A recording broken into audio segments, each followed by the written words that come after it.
Hey guys, welcome to the third episode of Gamer Nerds. I'm your intro host, Kalina J. Today we'll be airing our first Deathmatch episode. Gran Turismo 5 Prologue Spec 3 for PS3 will be going head-to-head with the Forza 3 demo for Xbox 360. To keep things fair, in both games we'll be driving the Audi R8. In GT, we'll be using the 4.2-liter V8, and in Forza, we'll be using the 5.2-liter V10 version. But that's enough for me, so let's get on with the show.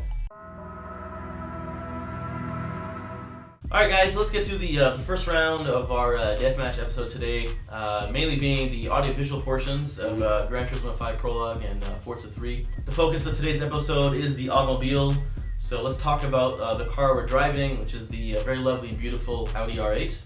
So Voice, what do you think about this? You know, you're not really into racing simulators. No, I'm all about the arcade racing, you know. You know, more like Need for Speed and Nitrous and, you know, I like making Fast and Furious. Anyways, we don't care about that. So, someone who's not really knowledgeable about this stuff, you know, what do you think? What looked better to you? What was worse to you? And then Gran Turismo, it has more of a realistic kind of look to it. It's I like the way the light shines on the cars, very true. The reflections, it all looks really, I guess, really detailed, really realistic. Or in Forza 3, I can't say they look as good as they do in Gran Turismo. They still look good, but I think they took more of a cartoony approach. Maybe it's just me the way I look at the game, but I feel more comfortable, which is kind of strange, with Forza because it has a more cartoony approach.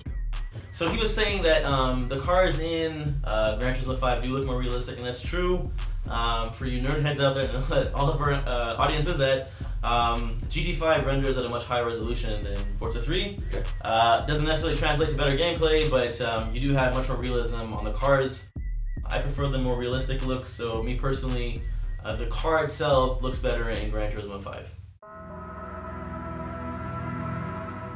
So the next part of AV is the setting of the environment. So we have two very different courses that we drove in our laps today, which you'll see later on. In the Gran Turismo 5, you have a very very old track that's been in previous games called the high-speed course, high-speed ring.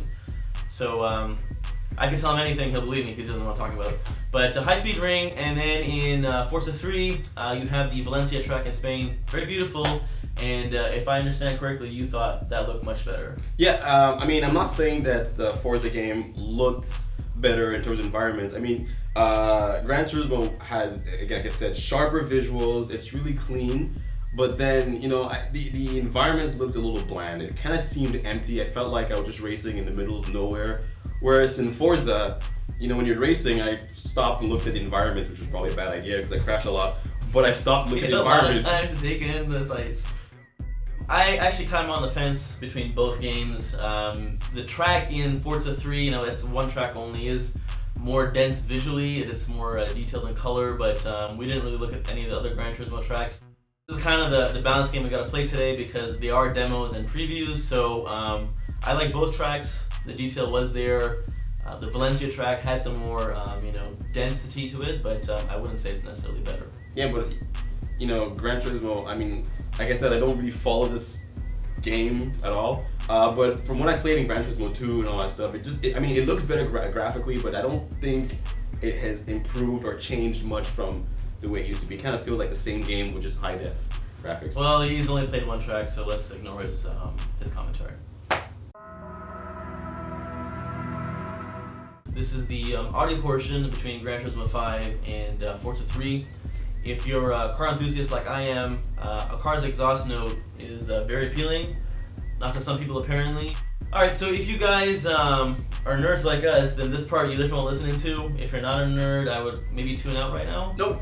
No, you want to stay. I actually want to stay here. So, Gran Turismo 5 is presented in 7.1 linear PCM uncompressed audio. What that means is that it's very high quality, hasn't been downsampled, and you really hear it when you're playing the game. Forza 3 is only done at 5.1 Dolby Digital. After playing through both extensively, and I think you agree, I mean, they kind of sound the same. Cars sound the same to me. I'm probably the worst person to talk about car sounds, but a Honda, a Ferrari, a Lamborghini, you see what I have to work with? They don't sound the same. It's just a prolonged fart sound. So he doesn't know what the hell he's talking about, so I'm going to summarize this section. Both cars are mid-engine with, exhaust notes that are, very lovely. And both games do a really good job of, giving you that. Developing you in a race scenario with the exhaust, blaring out behind you, cars zooming in, and Steve's case, just passing by once, he never hit him again. but that's okay. So let's go on to the next round. That's the gameplay. Bam. So in this, as you'll see later on when we're playing the game, you'll see that we're using a steering wheel setup. We used the Logitech G25 for the Gran Turismo game, and then for the Forza, we used the Microsoft wireless steering wheel. But to be fair, when we're comparing this, we actually did play the games with the controllers.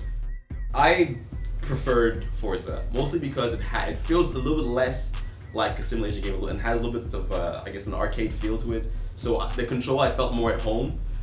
Whereas in Gran Turismo, I really felt it was just so sensitive. It felt so realistic, and I just don't have fun with realism. True, I don't have fun with realistic games. It felt a little bit more like a chore for me. Maybe that's a good thing for some people, the fact that it's a little bit more realistic than Forza. So I'm not gonna be mean to the game. If that's the goal, and that's probably the goal, then kudos.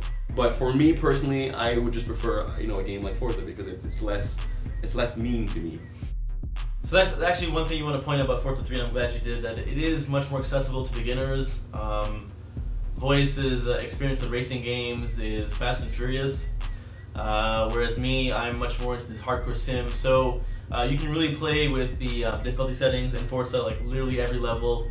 And it's the same as in Gran Turismo.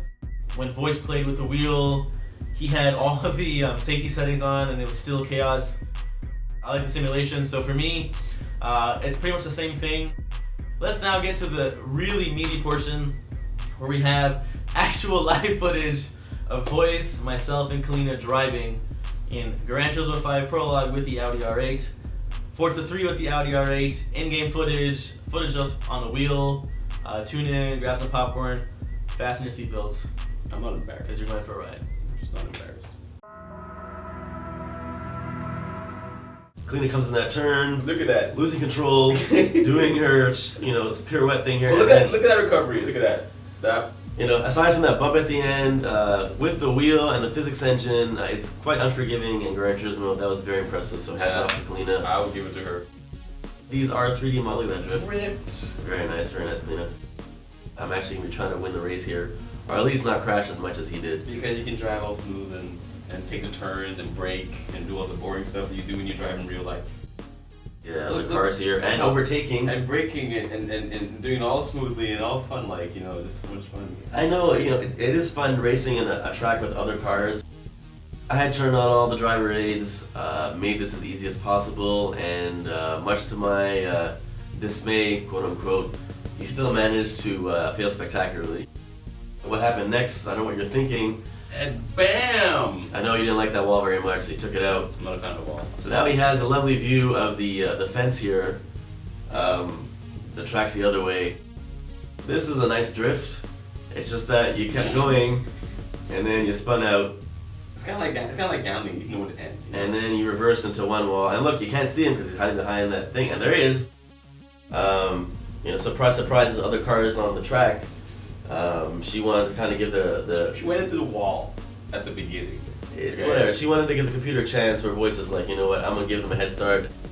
Whenever she got into trouble, she kind of saved herself really quickly, which I couldn't do. And right there, wall. She didn't really save herself. She's back in the grass. Well, she at least she's in the right direction. Yeah, I don't know, Kalina, you should have stuck on the road, the grass, and this sweeping motion across the track, not a good idea. Surprise, surprise, we have other cars in view here, no discredit to Kalina, but all the hate towards you. So here I passed the AMG Black Series, catching up on this Lamborghini coming up. Oh, lie, that was a nice turn. I'm not gonna hate. Yeah, because I used the brake. I'm not gonna hate. His voice coming over the hill. There's this car. Look at that. Nice drive. Straight. Oh, past the corner. Oh, wait, into the wall. One thing I have yet to do in Gran Turismo is flip my car and hide it behind the post here. Voice had a problem managing the turning issue here. So I decided to try and finish a lap going backwards. Into the pit lane, Which as you can see. Didn't work.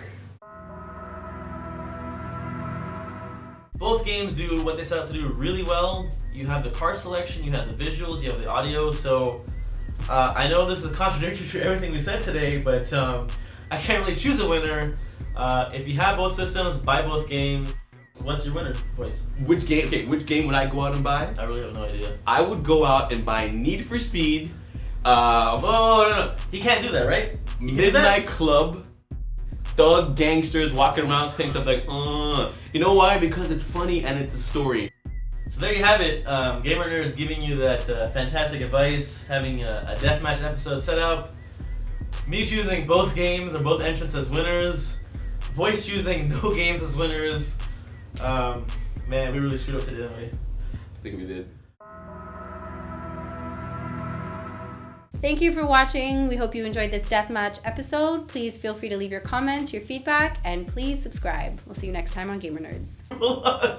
Some fun sounds.